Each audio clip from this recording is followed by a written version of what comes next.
क्या ये वाकई में विज्ञान है? इसकी पढ़ाई होती है? कैसे ग्रहों की चाल को पहचाना जाता है? किस तरह से फिर अगर कोई चाल ऐसी है जिसकी वजह से आपके जीवन में समस्याएं आ रही है तो उसको सुधारा जाता है, तो वो सारा जो किया जाता है वो गणना कैसे की जाती है अगर ये विज्ञान है। और न्यूमरोलॉजी में भी अंक काम करते हैं। बहुत से लोगों को देखा है कि वो अगर उनका कुछ गड़बड़ चल रहा है तो अपने घर में किचन का जगह बदल दिया, कुर्सी की जगह बदल। अगर अपने शरीर को आप समझ लो तो वास्तु आपको आसानी से समझ में आ जाएगा। अंधविश्वास पढ़ाई के लोगों में भी होता, पढ़े लिखे लोगों में भी होता है और अनपढ़ में भी होता है। इसमें साइंस है, पढ़ाई लिखाई है। नमस्कार दोस्तों, इस संसार में बहुत सारी चीजें ऐसी होती हैं, जब अच्छी चल रही होती है तो हम लोग कहते हैं कि उसके ग्रह बहुत अच्छे हैं, ग्रहों की चाल बहुत बढ़िया है। और जब कुछ गड़बड़ होती है तो कहते हैं कि इसके ग्रह खराब चल रहे हैं, इसके नक्षत्र खराब चल रहे हैं। ग्रह, नक्षत्र, अंक शास्त्र, ज्योतिष शास्त्र बहुत लोग मानते हैं, बहुत लोग नहीं मानते हैं। जो नहीं मानते हैं उसको अंधविश्वास कहते हैं और जो मानते हैं उसको विज्ञान कहते हैं। क्या ये विज्ञान है? क्या ये अंधविश्वास है? और इसी तरह के सवालों का जवाब देने के लिए आज हमारे साथ अंक शास्त्र के ज्ञाता उग्रसेन इलाहाबादी जी मौजूद हैं। सर, आपका बहुत स्वागत है। बहुत सारी जिज्ञासाएं हैं जिनको लोग जानना चाहते हैं, समझना चाहते हैं। जो इसको मानते हैं वो भी समझना चाहते हैं और जो इसको अंधविश्वास मानते हैं, कुछ लोग इसको साइंस मानते हैं, विज्ञान मानते हैं और कुछ लोग अंधविश्वास मानते हैं। लेकिन जिज्ञासा तो दोनों की और दोनों ही समझना चाहते हैं कि आखिर है क्या। जो ये समझना चाहते हैं कि क्या ये वाकई में विज्ञान है, तो ये विज्ञान कैसे है, आज इसी पे डिस्कस करते हैं। हम सबसे पहले बात ज्योतिष शास्त्र की करते हैं, उसके बाद अंक शास्त्र की करेंगे, वास्तु की करेंगे। लेकिन पहला सवाल वही जो सब जानना चाहते हैं, क्या ये वाकई में विज्ञान है? इसकी पढ़ाई होती है? पहले तो मैं दर्शकों का स्वागत करूं। ओम नमस्ते। अब हैं सनातनी, हैं हिंदू, ये मैं सबसे पहले बता दूं। दूसरी बात, मेरे साथ प्रदीप जी बैठे हैं। इन्होंने शुरू से ही इतने, अगर शुद्ध हिंदी में या घर की लैंग्वेज में बोलूं, कैड़े कैड़े सवाल शुरू से ही दाग दिए हैं, जिसका कि मुझे एक एक करके सवाल का जवाब देना पड़ेगा। और मैं ऐसा समझता हूं कि हिंदुस्तान की जनता, जो कि करीब 3 से 4% पढ़ी लिखी है और बाकी अनपढ़ है या 10वीं क्लास से नीचे हैं, तो मैं ये कहूँगा कि पढ़ाई का लेवल कम। अब पढ़ाई में इन्होंने कहा कि अंधविश्वास पढ़ाई के लोगों में भी होता, पढ़े लिखे लोगों में भी होता है और अनपढ़ में भी होता है। इसके लिए मैं ये कहूँगा कि पढ़े लिखों में अंधविश्वास ज़्यादा होता है और उन पढ़े लिखों में भी एक इंग्लिश में वर्ड है एलाइट सर्कल, जिसको कि रईसों का रईस बोला जाता है, ये उनमें अंधविश्वास ज़्यादा होता है। लेकिन अंधविश्वास से ज़्यादा मैं ये कहूँ कि इसमें साइंस है, पढ़ाई लिखाई है। जैसे कि अब इस साइंस को जो जानता है उसके लिए साइंस है या सब्जेक्ट है। जैसे हम बच्चे को पढ़ाने जाते हैं, शुरू में 8 सब्जेक्ट या सारे सब्जेक्ट पढ़ाए जाते हैं, आ ई ई और 1 2 प्लस ABCD। उसको करते करते कब जब हम 10वीं तक आते हैं तो 7 सब्जेक्ट रह जाते हैं। ग्रेजुएशन तक आते हैं तो 3 सब्जेक्ट या 4 सब्जेक्ट रह जाते हैं। हर स्टेट का अपना अपना इलाका हुआ। तो उसके बाद धीरे धीरे हम पोस्ट ग्रेजुएशन में जाते हैं और फाइनली हम PhD या रिसर्च करते हैं। तो इसी तरीके तक एक सब्जेक्ट हो जाता है और PhD फिर टॉपिक पे आ जाती है। हाँ, तो अब इसी तरीके से अब मैं इनका टॉपिक वाइज जवाब देता हूं। आपने जैसे अभी मेरे से क्वेश्चन किया था कि मुहूर्त क्या है, तो मुहूर्त आज के टाइम पे मैं आपको बता दूं, इमीडिएटली शॉर्टकट करके बता रहा हूं कि जब आप घर से निकलते हैं, पढ़े लिखे लोग या अनपढ़ जो भी है वो सब के सब गूगल लगा लेते हैं कि देखने के लिए कि रास्ते में कितना टाइम लगेगा या कौन सा शॉर्टकट है। तो इसी को हम मुहूर्त कहते हैं। और उसमें अगर 15 मिनट बाद निकलते हैं और डेस्टिनेशन पे पहले पहुंचते हैं तो मेरे हिसाब से 15 मिनट पहले ना चल करके बाद में चल करके 15 मिनट एडवांस पहुंचना, ये गूगल जैसे आपको गाइड कर देता है। इसी तरीके से एस्ट्रोलॉजी में भी आपको जो मुहूर्त है, जिसको राहु काल बोलते हैं, वही हम आपको गाइड करते हैं और उसके हिसाब से आपके टारगेट पे या आपको पैसा कमाने में या आपके जो भी टारगेट्स हैं, डेस्टिनेशंस हैं, उस पर हम जल्दी पहुंचाने में मदद करते हैं। ये इस तरीके से आप समझ लीजिए जी। तो हम ज्योतिष शास्त्र, अंक शास्त्र और वास्तुशास्त्र पे बात करेंगे विस्तार से, लेकिन ये साइंस है। अगर हम सिर्फ इसकी बात करें ज्योतिष शास्त्र की, तो विज्ञान है। थोड़ा हमारे दर्शकों को समझाने की कोशिश करें कि कैसे ग्रहों की चाल को पहचाना जाता है, किस तरह से फिर अगर कोई चाल ऐसी है जिसकी वजह से आपके जीवन में समस्याएं आ रही है तो उसको सुधारा जाता है। तो वो सारा जो किया जाता है वो गणना कैसे की जाती है, अगर ये विज्ञान है तो? देखिए जी, विज्ञान है, गणना कैसे की जा सकती है ये तो मैं अभी आपको बता नहीं सकता। गणना करने के लिए तो आपको पूरा कोर्स करना पड़ेगा, समझना पड़ेगा। लेकिन आपको मैं उस तरीके से लेमैन लैंग्वेज में बताता हूं कि सवेरे आप सूर्य को देखते हैं जी, तो क्या चंद्रमा आपको दिखाई देता है? नहीं।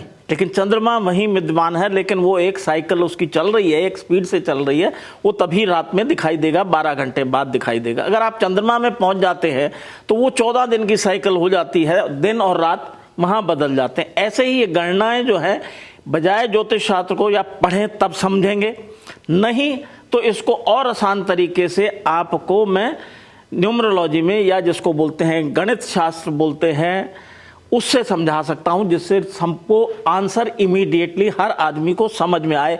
1 + 3 कितना होता है? मैं आपसे पूछता हूं। 4 + 2 कितना होता है? 6 4 गुणा में 2 कितना होता है? 8 ये आपने जल्दी बता दिया क्योंकि आप पढ़े हैं, तो इसका मतलब ये भी कोई शास्त्र है जी। अभी मैं आपसे ग्रह पूछता हूं तो शायद आपको ना पता होंगे तो आप, फिर मैं आपसे पूछूंगा नक्षत्र कितने होते हैं, कैसी चालें होती हैं, तो ये बिल्कुल वो, तो आदमी को वो चीज बतानी चाहिए जो उसको जल्दी समझ में आए, जल्दी समझ में आए, जो जल्दी समझ में आए, तो ताकि वो अपना इलाज खुद कर सके। तो उसके लिए मैं ये कहूंगा कि आपको, मैं ये कहूं कि आपकी बॉडी में कौन सा पार्ट कहां है, क्या है, वो तो डॉक्टर ही बताएगा।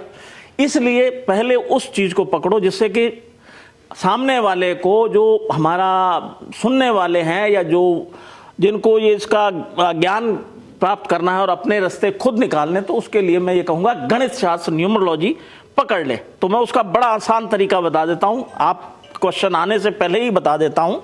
इसमें 1 से 9 तक ही गिनती होती है, उसके बाद 0 होता है। तो 1 हम किसको बोलते हैं? 1 बोलते हैं सूर्य को जी। अब सूर्य, अब आप बोलेंगे सूर्य दोपहर में कितने बजे होता है, ये वो बात की बातें, पहले आप ये समझ लीजिए कि आसान कैसे है। 1 सूर्य, 2 नंबर हम चंद्रमा को बोलते हैं। जी। प्रॉपर्टीज सबको पता होती हैं, क्या है वो नहीं होगा तो मैं वो भी बताऊंगा। 3 नंबर गुरु जी। 4 नंबर राहु। एस्ट्रोलॉजी में भी और इसमें भी 4 नंबर को, क्योंकि ये प्लैनेट नहीं है जी, ये छाया वाले हैं या शेडो प्लैनेट्स कहलाते हैं। 5 नंबर क्या है? बुध। सबकी मैं आप कंपैरेटिव स्टडी भी बताऊंगा आपको, और उसके बाद इसके 6 नंबर क्या है? शुक्र। गुरु और शुक्र, इसका फर्क 3 और 6 दोनों ही गुरु हैं, लेकिन इनको गुरु कहा जाता है, राक्षसों के गुरु, लेकिन गुरु कभी भी गलत राय नहीं देता। फिर आ जाता है 7 Ketu, again it is an shadow planet. 8 is a Shani, again सबसे स्लो चलने वाला शनि होता है। 9 नंबर मंगल। मंगल आपको पता है, मंगल भी करता है, अमंगल भी करता है, और इसको रेड प्लैनेट भी बोलते हैं। तो हम इसको इस तरह से समझने की कोशिश करें क्या कि जब हम ज्योतिष शास्त्री के पास किसी के पास जाते हैं, ज्योतिषाचार्य के पास किसी के पास जाते हैं, तो वो एक गणना के लिए इस तरह से वो डायग्राम बनाते हैं और उसमें अंक लिखते हैं। 12, यस। जी 12 अंक लिखते हैं, और न्यूमरोलॉजी में भी अंक काम करते हैं। तो कहीं ना कहीं है तो दोनों बात तो वही गणना तो वही करने की कोशिश कर रहे हैं। गणना वही करने की कोशिश कर रहे हैं। गणना का इजी मेथड ये है, उसमें थोड़ा सा कॉम्प्लिकेशन आ जाता है आपको नॉलेज, या ये कहना चाहिए जो जब बच्चा पैदा होता है जी, और जब मरता है, दोनों ही बातें बोल रहा हूं। जब पैदा होता है वो इस जन्म का, जो मर रहा है वो उसके अलग पिछले जन्म मर जाता है। अब पिछले जन्म के हिसाब से ही आपका वो हुआ है, तो डेट ऑफ बर्थ का हिसाब किताब ऐसे चल रहा है, तो इसको हमने सिंप्लीफाई करके न्यूमरोलॉजी में डाल दिया जी। अब इसमें भी आपकी बहुत सिंपल कैलकुलेशन है कि आप में जैसे उसमें 12 गणना होती हैं, इसमें 9 होती हैं, उसको हम बोलते हैं लोशो ग्रिड जी। अभी आपको थोड़ी देर में स्क्रीन पे भी दिखाई दे जाएगा, हम ऐसे क्रॉस करके बनाएंगे तो वो लोशो ग्रिड आपको दिखाई दे रहा होगा। उसमें आपको जो नंबर जहां जहां फीड किए हुए हैं वो नंबर आप चेक करो, उसके बाद में अपनी डेट ऑफ बर्थ उसमें फीड कर दो जी। फिर आपको समझ में आ जाएगा कि डेट ऑफ बर्थ से कैसे करना, आप अपने आप ही गणना कर लेंगे। अब सवाल है उसमें फीड कैसे करना है, उसमें तो राशियां आपको संभालनी है, ये करना है, इसमें कुछ नहीं करना, इतना सिंपल मेथड है। उसमें आपको क्या करना है, सबसे पहले आपकी डेट पहले कौन सी है, 1 है, 2 है, 10 है, 23 है, 25 है, जो भी है उसको सिंगल डिजिट में लाना है।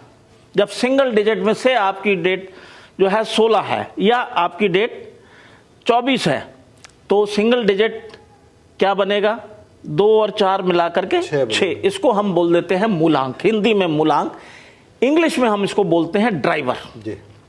फिर उसको डेट, मंथ और ईयर, ये सब स्क्रीन पे चल रहा है, आप उसमें देख ले, डेट, मंथ और ईयर, इन तीनों को मिला देंगे और जो भी टोटल आएगा उसको फिर सिंगल डिजिट में कन्वर्ट कर दें, वो हो गया ड्राइवर जी।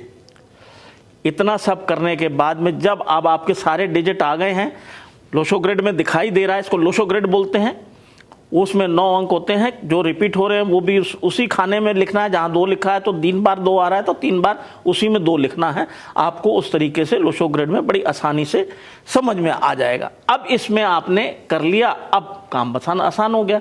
अब काम आसान कैसे है, अगर ड्राइवर अच्छा है और कंडक्टर खराब है, आप कार में जा रहे हैं या बस में जा रहे हैं या आप ट्रेन में जा रहे हैं, उसमें क्या है, अगर ड्राइवर अच्छा है, कंडक्टर ठीक नहीं है, तो आप डेस्टिनेशन पे देर से पहुंचेंगे, देर से पहुंचेंगे, एक्सीडेंट चांसेस बढ़ जाएंगे।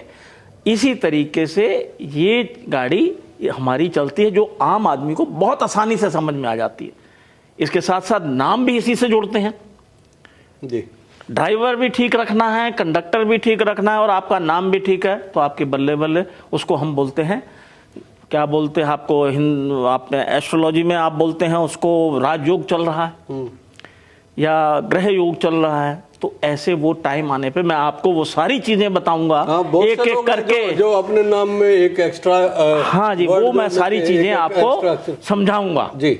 अच्छा, एक चीज और समझनी है, एक बात और समझनी है, जैसे बहुत से लोगों को देखा है कि वो अगर उनका कुछ गड़बड़ चल रहा है तो अपने घर में किचन का जगह बदल दिया, कुर्सी की जगह बदल, मैं यहाँ रोक दूं आपको। अब मैं आपको बताता हूँ, मोटी सी बात ये समझिए, अभी ये केबल जो है या तार जो है कहीं से वो नेकेड है जी, कहीं से वो नेकेड है, उस पर इंसुलेशन नहीं है, उस पर आपने पानी मार दिया या अपना हाथ लग दिया तो क्या होगा, करंट लगेगा।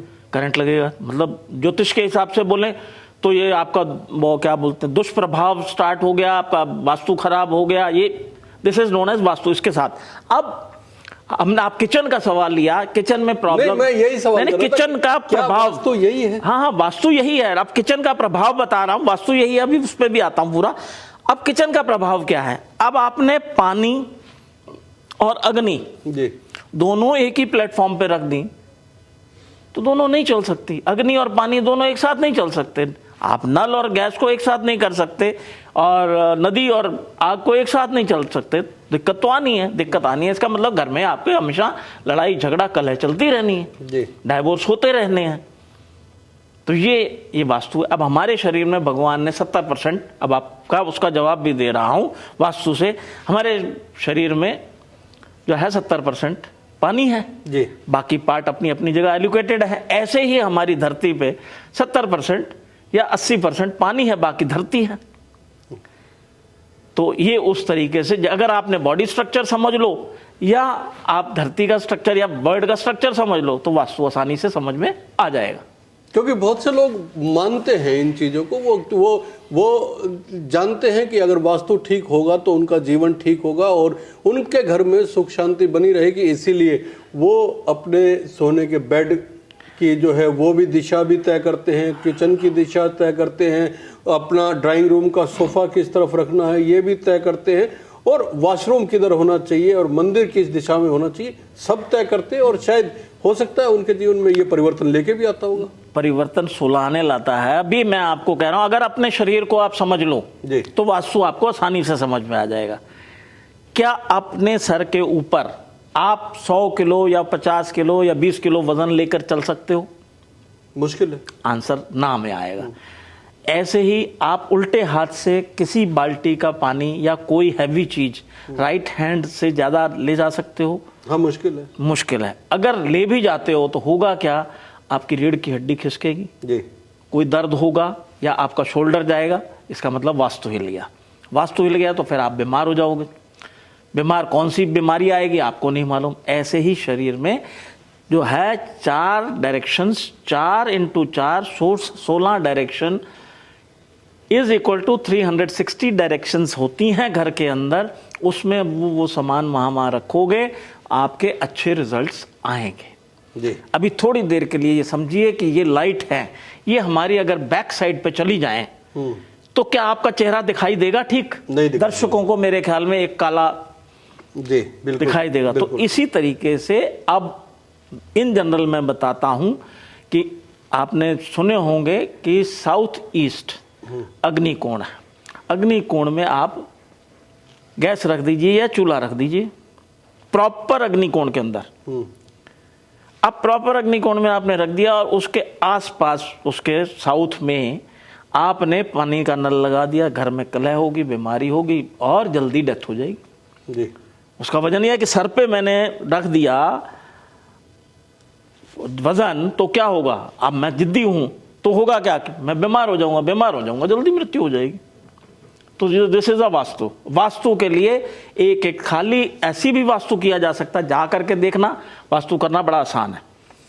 लेकिन डेट ऑफ बर्थ से भी वास्तु न्यूमरोलॉजी में हम कर लेते हैं। जी। क्यों?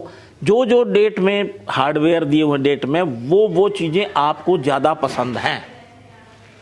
तो 2 है आपकी डेट ऑफ बर्थ, तो आप चंद्रमा वाला आइटम हमेशा पसंद करेंगे, उसको कहीं पे भी रख देंगे। जब कहीं पे भी रख देंगे तो इसका मतलब वो प्रॉब्लम आने वाली है।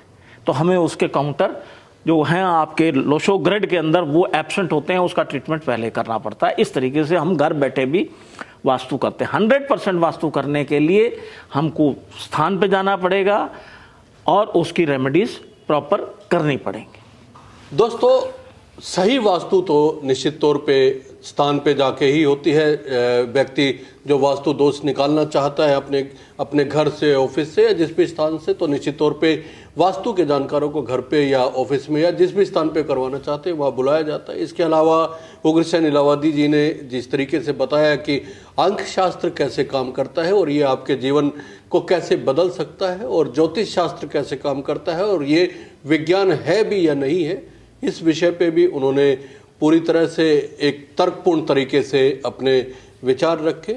और मुझे लगता है कि शायद इससे आप लोग भी सहमत रहे होंगे। तो आपको ये एपिसोड कैसा लगा? किसी के अगर और भी क्वेश्चन हो उससे रिलेटेड, खुले दिल से पूछिए, खुले दिल से जवाब दिया जाएगा, और जिससे कि आपको सेटिस्फेक्शन होगा। और हम, अगर आप ठीक हो जाएंगे, आपकी प्रॉब्लम सॉल्व हो जाएंगी, तो हमको इससे ज़्यादा खुशी नहीं हो सकती। जी। और हम आपसे वादा करते हैं, इलाहाबादी जी से हम अंक शास्त्र, ज्योतिष शास्त्र, न्यूमरोलॉजी और इसके अलावा वास्तुशास्त्र पे अलग अलग तरीके से बात करेंगे और पूरे एक एपिसोड एक कॉन्सेप्ट को लेके बनाएंगे, ताकि आप लोगों के मन में जितनी जिज्ञासाएं हैं, जितनी क्यूरियोसिटी है, उसको जवाब मिल सके। बहुत बहुत धन्यवाद। नमस्कार। नमस्कार।